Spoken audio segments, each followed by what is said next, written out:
Um, thinking,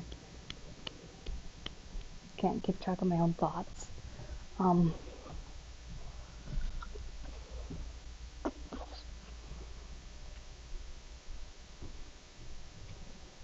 okay, so basically, um,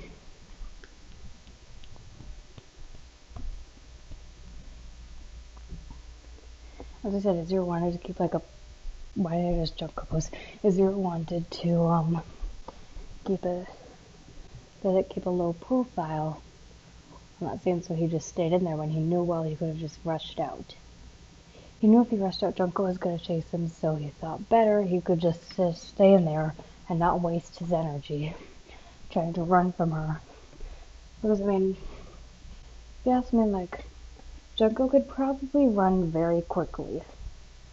Because, like, being in ultimate despair and stuff, like, she's probably had to outrun people, like, outrun probably cops a lot in her past. I'm pretty sure that cops need to be fast runners. So she would just have to practice a lot by outrunning them.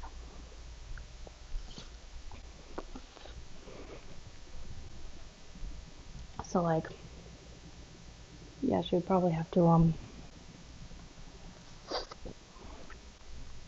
like, again, as I said, like, if, Izuru was being chased by Junko, she could probably keep up with him.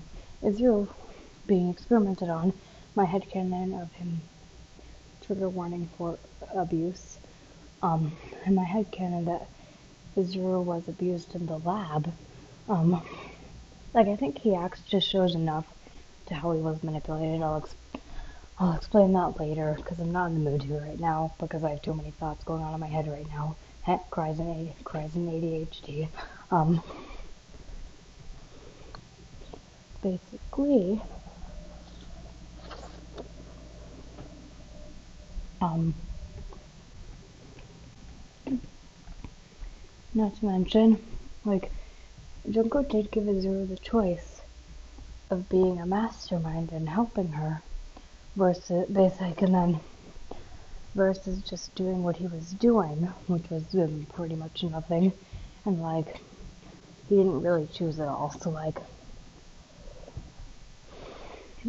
that would mean he didn't want to be a mastermind. Meanwhile, Junko and Tsumugi did. So you have that.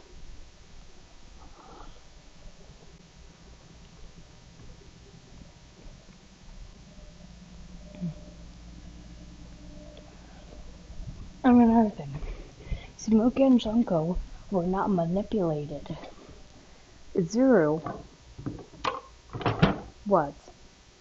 And you cannot convince you otherwise. Another thing, Junko started a killing game for despair. Tsumugi did it for her love of Danganronpa in fiction.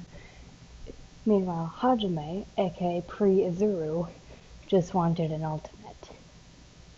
Definitely not something related to being a mastermind, unless he wanted to be ultimate despair or something. Because, like, last time I checked, I don't think he knew that he was going to become the ultimate hope, which is somebody that has every single ultimate. So, like, plus not to mention, in that scene where Junko made all the people kill each other, like, it was I think it was, 77th class, correct me if I'm wrong, but, like, she had made them all, like, kill each other until, there's that one guy last standing, the guy that Izuru killed, because he was defending himself.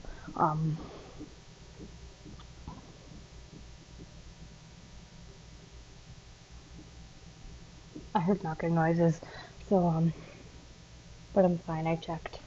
There's nothing bad here. Yeah, but it's just my microwave. Um, so, like, in that scene, where,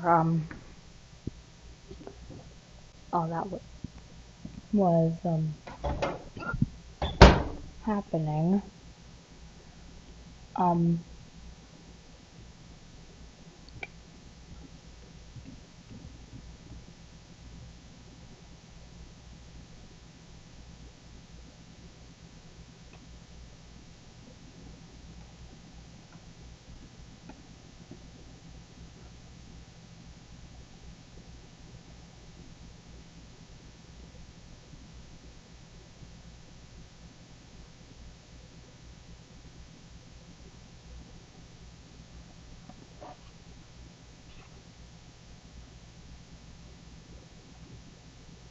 Um,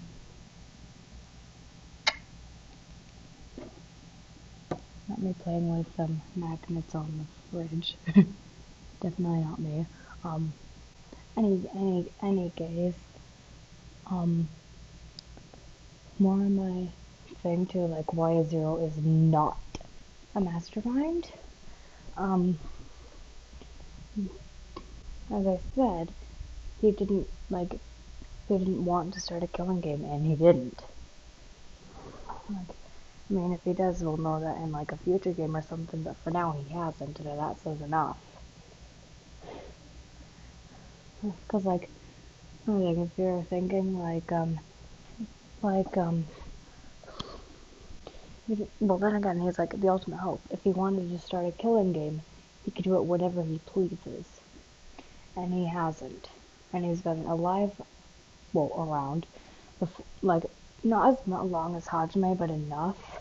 Um, he's been around enough to start a killing game. Again, he's the ultimate hope.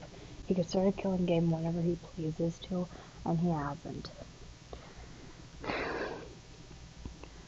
Another thing is like the masterminds, Junko and Smugi, manipulated people. Meanwhile, Izuru, he didn't. He barely even spoke to anybody. Like the only people that he really spoke to were Nagito and Junko and Chiaki, I believe. And I think there's like one or two other people that I don't remember. I don't think he spoke to them. Another thing, the masterminds, I'm pretty sure, have all killed people. But they did it on purpose.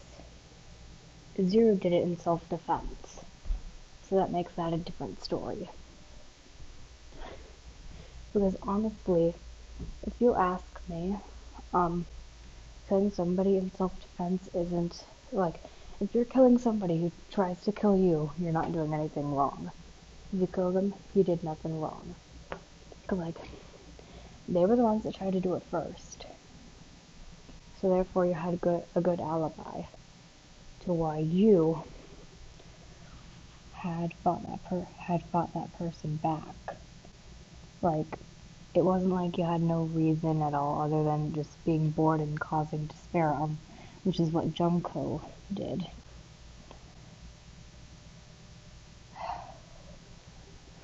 So,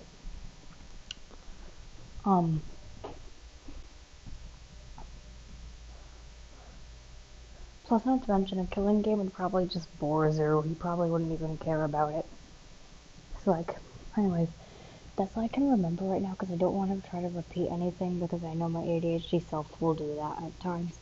But anyways, that's me finishing my, holy crap, like almost 21, like pretty much just 20-minute rant about why I hate it when people call Zero a mastermind. Any gays, yeah.